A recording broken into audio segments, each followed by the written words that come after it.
What's going on, everybody? It's me, Brandon, back again with another video, and today we are doing a big impressions video on Summer Game Fest, which happened earlier this month, and also the Xbox Showcase.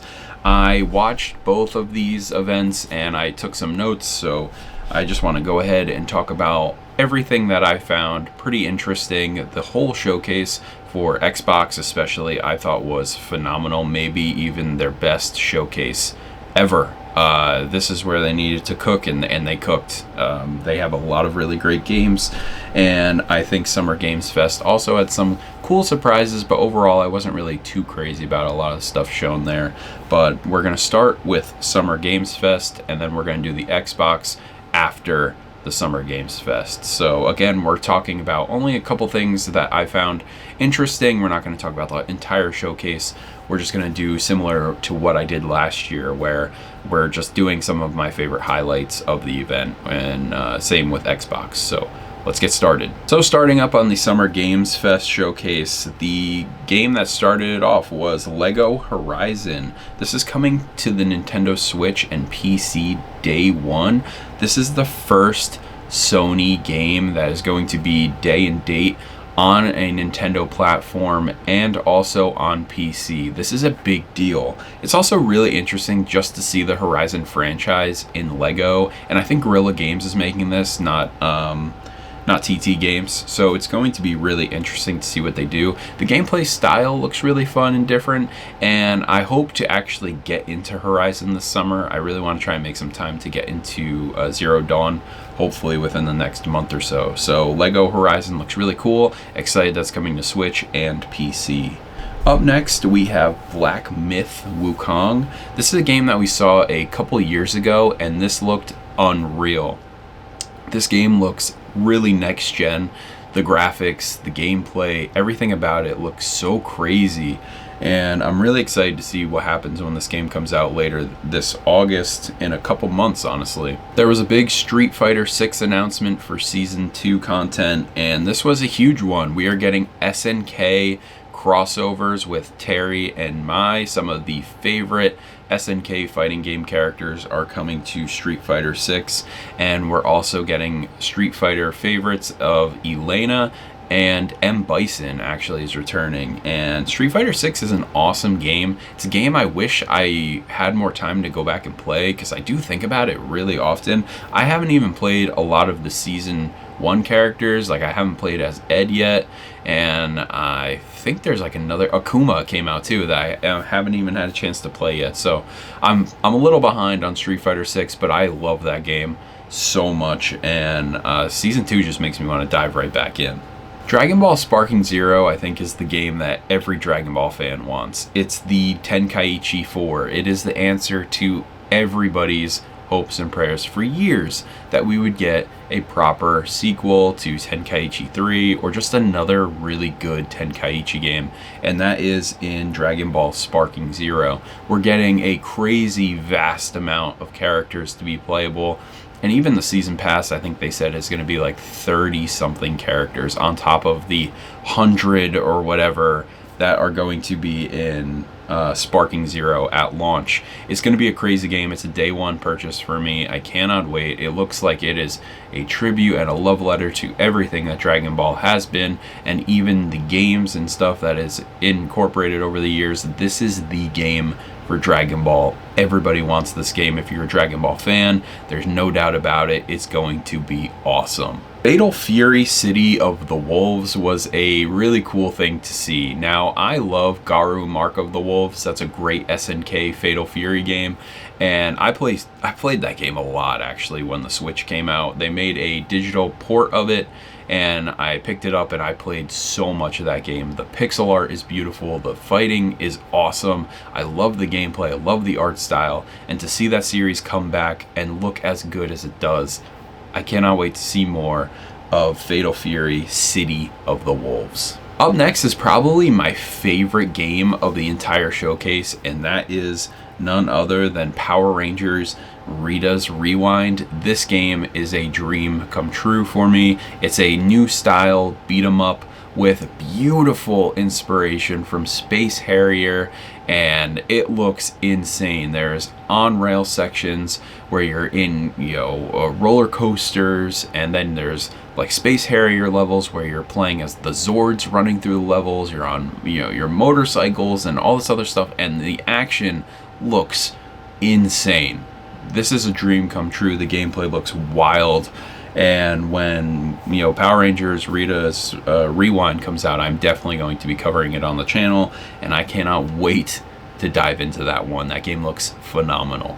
Killer Bean was a weird game. I saw this, and apparently it's an old meme, but seeing it, it looks really cool. It's like Max Payne, Deadpool, and it just has some crazy gameplay, crazy attitude, very unique style, and it's just funny looking. It's so cool. It's a little charming, but the gameplay of Max Payne kind of really sold me on it, and the overall just aesthetic of this game, I don't get it. Like, you're a Killer Bean, and it looks like Max Payne and John Wick, and I'm all for it, but it's really confusing. I don't know what Killer Bean is, but I'm gonna play it.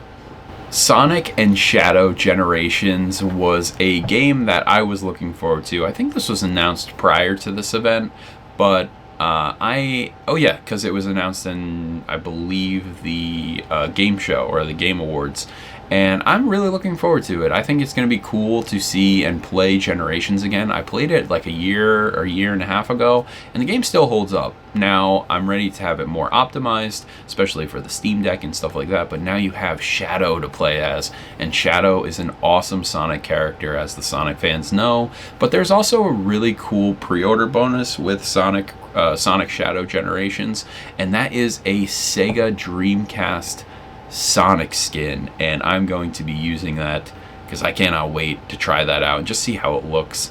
This is probably going to be a day one buy for me as well. I don't know if it's a full price title or if it's a budget. Regardless, having Generations be ported to modern consoles is awesome. I'm very curious to see how it runs compared to the original game. It's probably going to be nice and optimized, as I said, as when I went back to play it like a year and change ago, it was okay, and we're getting new Shadow content, and I'm assuming this is only meaning one thing. We're going to be getting that much closer to hopefully the big Adventure 3, if that ever comes down the pipeline, especially with the Sonic 3 movie coming out this year. I cannot wait to see what's in the future for Sonic games. And the finale for me, the one that really, outside of Power Rangers and some of these other titles, the one that I was really excited about and I did not expect was Alan Wake 2 Night Springs. This is the DLC expansion for Alan Wake 2, my game of the year of 2023,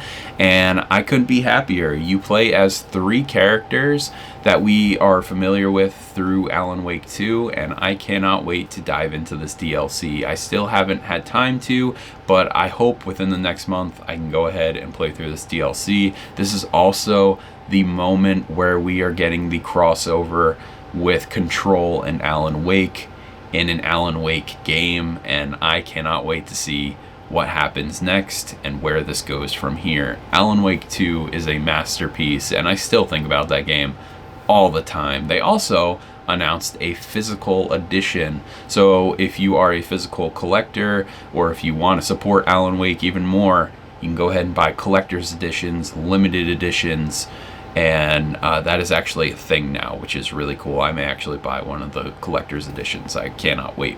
So that is it for my opinions on the Summer Games Fest showcase. There are a lot of games in the showcase, but ultimately I really just wanted to talk about the ones that I really enjoyed, and the Xbox showcase has a lot going for it too. So this is the end of the Summer Games Fest opinions, and now we are going to jump into the Xbox showcase. In terms of Xbox showcases, as I said at the top of this video, I believe that this is probably the best Xbox showcase Microsoft has put on. This is a moment in time where Xbox needed to shine, needed to prove what's going to happen with its system Game Pass, the Call of Duty deal that with Activision that they purchased, what is gonna happen? How are they gonna do it? And they came out swinging with this Xbox showcase. So to start it off, they started with Black Ops 6. This game looks really cool. It's another Call of Duty game, but it's set in the 90s, and they had a really cool Protege Firestarter song like added to it, and it really had me excited, honestly, for a campaign. And it's going to be day one on Game Pass. This is huge for them. Xbox needs this. I think this is going to be a really smart move for Game Pass and the Game Pass model, and we're going to really see how much this pays off once this game comes out, I believe in October. I'm really curious. I may even sign up for Game Pass just to play the campaign, because I do miss playing Call of Duty. I just don't want to pay $60 or $70 for it. It's just not the same for me anymore, but if it's in Game Pass, I may have to check that out. Doom: The Dark Ages looks incredible. I am a huge fan of Doom. Doom 2016 was a wonderful experience, and then its sequel, Doom Eternal, just improved everything else that we needed in Doom 2016. Doom 2016 in many ways is a very perfect game, but somehow they made it better with Eternal. And The Dark Ages honestly just has an awesome aesthetic of dark, grim, medieval aesthetic attached to Doom, which already has an awesome aesthetic, so I cannot wait. There's dragons, there's giant mechs, shields, fur collars for Doomslayer. It's going to be a great time, and I cannot wait for Doom: The Dark Ages. Starfield got its showcase for a new DLC, or the main expansion that was promised to come with the deluxe or collector's edition of Starfield, which is Shattered Space. I had a really touch and go feeling with Starfield. I liked it, but it was really tough for me to like it the first week. I honestly had to play like 10 hours to really get it. And while I really enjoyed the story of Starfield, I think it's a wonderful story, and it's really interesting with what they do with New Game Plus, I haven't really touched Starfield after I put it down. I stopped around maybe 35, 40 hours. I finished the main story. I went around and did some more stuff, but ultimately I haven't really gone back as much as I really had hoped I would. But with Starfield Shattered Space, I'm definitely going to check it out. I'm probably going to play through the story. It looks cool. I love the story-focused content. And I think a game like Starfield really helps when you have a narrative to latch onto.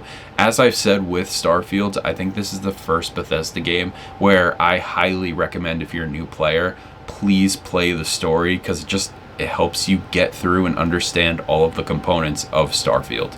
But I'm looking forward to Starfield Shattered Space. South of Midnight was a really cool game. So this was announced last year with a cinematic, and it looks really cool. It has a Spider-Man Into the Spider-Verse aesthetic.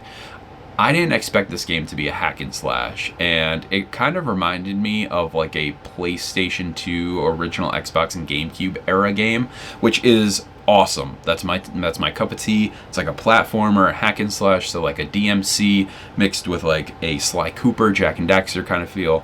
I really love the aesthetic of this game. I think the Spider-Man aesthetic with the stop motion animation is a little jarring, but I appreciate what they're going for here, and I'm excited to see more. Metal Gear Solid Delta Snake Eater looks really cool. Now, I'm kind of weird. The only Metal Gear Solid game I've played through completion was 4, which is crazy because you need so much time.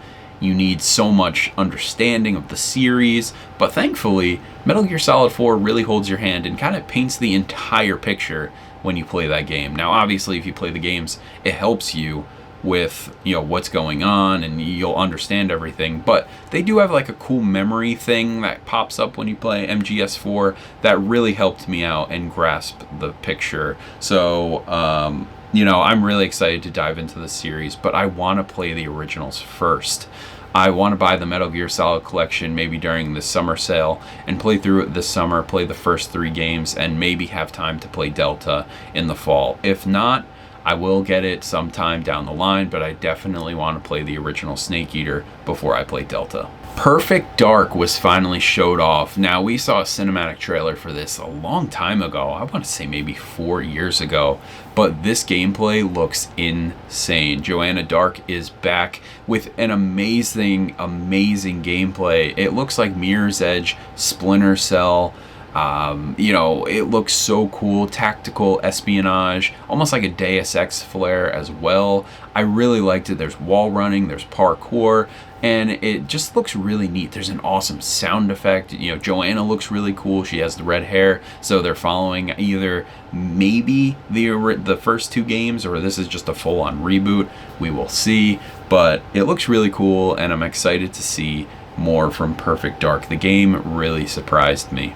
Diablo 4 Vessel of Hatred looks insane. I didn't honestly expect an expansion to come out this soon, but after playing Diablo 4 last year and it being one of my favorite games of the year, I really can't shake the feeling of wanting to go back and play more Diablo. Diablo was an amazing experience. It has the perfect horror atmosphere where you just feel uncomfortable. It looks so cool, the Vessel of Hatred, and very visceral, and I'm very excited to play it. And now that it's on Steam, I don't have to do any backdoor stuff. I can go ahead and just purchase it on Steam and play it on my Steam Deck instead of downloading all these things and doing a workaround. So I just gotta buy it on Steam so I can go ahead and get the Steam Deck, but I'm not gonna buy it just yet. I am excited for the DLC in the fall, and I probably will be playing that around launch. Fable was finally shown off yet again, so we keep seeing sneak peeks of this. I think the first time we officially saw this in motion was last year. We've seen the cinematic announcement trailer, which was years ago, with the Toad and the Pixie, I believe, but last year we finally got a look at the game. And this year we saw a little more glimpses of gameplay. It looks great. I just feel like we need to still see more of Fable. But with all these other games coming out, I can wait. I am curious to see if you can create your own character in this game. It seems like they already have established characters, which is going to be interesting just to see what happens when Fable comes out. Maybe it's a designated characters, maybe you have a male or a female character like the older games, or maybe you're fully able to create your own character. I think that would be really cool, but Fable 1 and especially Fable 2 are seminal games for me. I loved Fable 2 so much, and I'm surprised we never got like a remake of that game.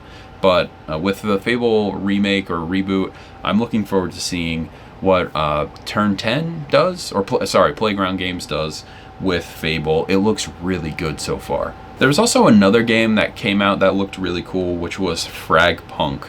This game has a bunch of style, and it's an FPS card game. From what I've seen, just the trailer, I love the character designs. I think it's really flashy. It's a cool looking designs, but with a first-person shooter aesthetic and card games, it's just a really unique combination, and I figured I'd mention it, and I think it looks pretty cool. Surprising announcement for me was Life is Strange Double Exposure. This is a sequel to the original game. The first Life is Strange was a very incredible experience for me. It hit all the right places at the right time. That was a very important game for me. I love Life is Strange, and it's a very special game, and it holds a very special place in my heart.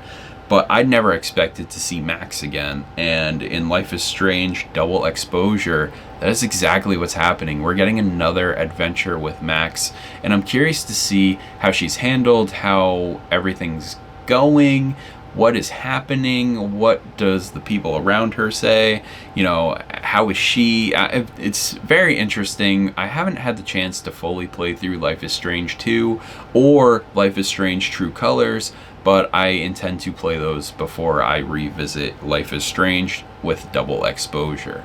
Indiana Jones and the Great Circle, I'm already sold on. I don't really need to see any more from this game. I think Machine Games did an awesome job translating that awesome Wolfenstein gameplay into Indiana Jones. They just know what to do. And I feel like what they showed at the Xbox conference was a lot. I was like, I get it. I understand what Indiana Jones is. I understand the gameplay. I'm sold. We don't have to see this. There was no release date. It's just 2024, which I think is kind of weird, but Indiana Jones and the Great Circle looks awesome. There was a cool Gundam mech game called Mecha Break, which is a mech fighter. Looks sick as hell. I love these types of games. I think mechs are so cool, so I'm really excited for Mecha Break. This is an interesting title. It's coming to Xbox, PC, and everything, of course, because Game Pass. So I may either try this out on Game Pass, and if it's good enough, I may buy it. But it looks really neat, and I'm excited to see where that goes from there. Avowed was shown off again without a release date, which was kind of interesting. Avowed is an awesome looking game. It's Obsidian's Elder Scrolls, if you will, and it looks awesome. I'm sold on it again. You know, we've seen quite a bit of this already, so I understand what I'm getting into, and I want to play it. And hopefully soon we can play this game. It looks really neat. I love the art style. I love the aesthetic. And I didn't realize that this is apparently the Pillars of Eternity franchise. So that's pretty cool. Avowed looks awesome, and I think it has probably some of the best new box art that I've seen in quite a while for a video game. And last but not least, the biggest, possibly the biggest thing they showed there. I think a lot of people were expecting, you know, something of this, but a Gears of War prequel is happening called E-Day. Of course, Emergence Day, for those who don't know. Gears of War is a game that, you know, it's very horror driven, third person shooter. The original game had a lot of horror elements, and apparently the Coalition said that Gears of War E-Day is bringing back the horror to the franchise, and I cannot wait. Looks like you play as a young Marcus, and you play as a young Dom as well. It was really cool to see him again.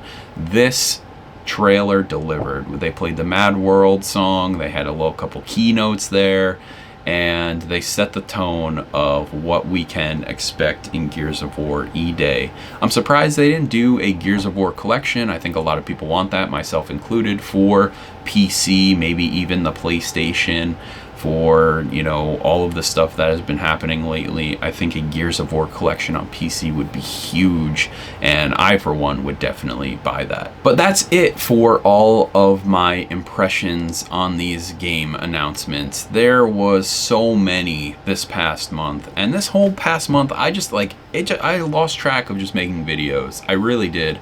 So I made the Nintendo video, and I was like, man, why have I not made a video on these game announcements? And a couple days went by, and I'm like, you know, just for the sake of it, I want to have a video on my channel. So I'm sorry that it's late, but here it is. Here's my opinions on the showcase announcements for Summer Games Fest and the Xbox showcase. I want to be more up to date on these in the future. I'm sorry. This was a very weird thing for me, because usually I'm on top of this every single year, but hey, things happen, and I'm very excited. We got a lot of games coming up. The Nintendo Direct was phenomenal. There's going to be a lot of Nintendo news coming out this year, like hopefully the Switch 2 or Switch successor we will be hearing about, I'm assuming in the fall. I cannot wait. So please let me know in the comments down below what you thought about Summer Games Fest and the Xbox Showcase. What was your favorite game in either of those press conferences? Maybe what was your favorite DLC? Alan Wake 2 Night Springs looks awesome. But please let me know in the comments down below. As always, my name is Brandon, and I will see you all next time.